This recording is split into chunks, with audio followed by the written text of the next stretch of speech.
Ďalší rok, ďalšia bicyklovačka. Vyrážame smer Nemecko.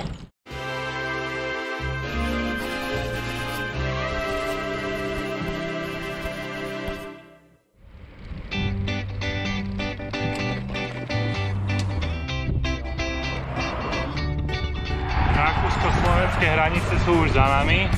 Trošku fúka.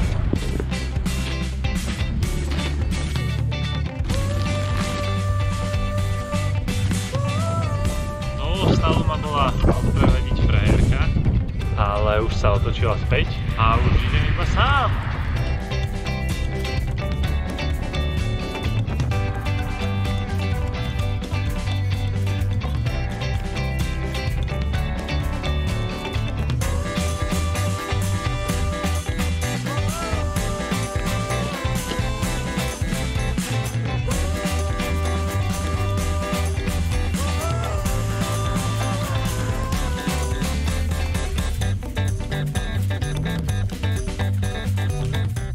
No takže už som sa asi usalašil, tam je cesta a mne prišiel ako najlepší nápad sa ubytovať priamo tu. Je to vidieť, to je nejaká elektrobúda, ale vzhľadom k tomu, že ma tu absolútne není vidieť, je celkom peknúčka tráva a dá sa tu oprieť bicykel, tak mi to prišlo akože bomba.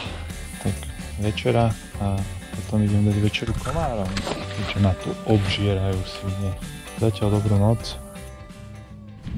Dobré ráno, 7 hodín, som niekde pred Sarasdorfom. Celkom dosť úbohá noc, žrali ma strašne komáre. Extrémne. Tuto som mal iba takto kus ksichtu, zo spacáku mi trčala, tak kapsy sú odrosy, ale neprebehli, takže paráda.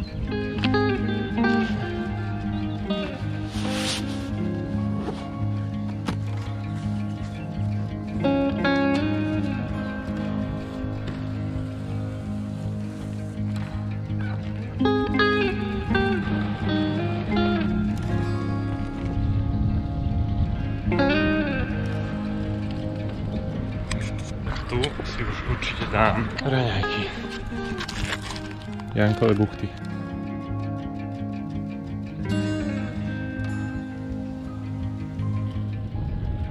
Tam idem. Semmering. Ty vole, jaké vlasy to má. Vy hovada. Chceš tyčinku? Tak ne. Dneska chcem ešte ísť na Semmering. 100 km už mám za sebou.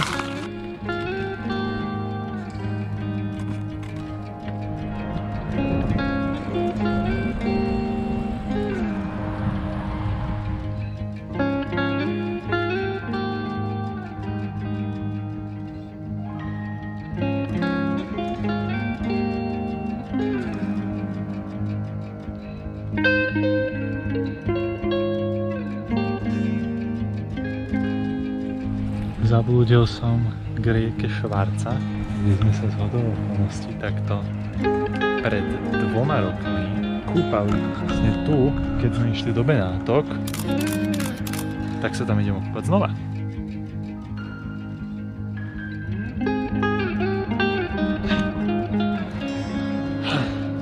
Výborný kúpel.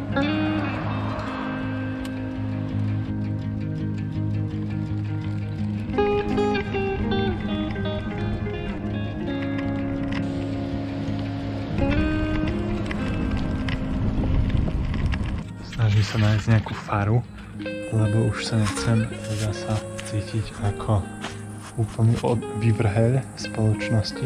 Keď budem spať zasa v nejakom poli, tak rád by som spal napríklad takejto trávičke, čo tu majú pokosenú, alebo najlepšie ešte vnútri, niekde na matraci. No ale v každom prípade to by mala byť fara a nikto mi to neotvára. Ešte tu asi skúsim pobudnúť a keď nie, tak sa zložím asi tu. Kde sa spať? Som pred farou na záhrade. Dobrú noc. Takže 3 ráno. Začínam poprchať. Ja už som bol na raňajkách. Poďte na bajkovačku, chalani.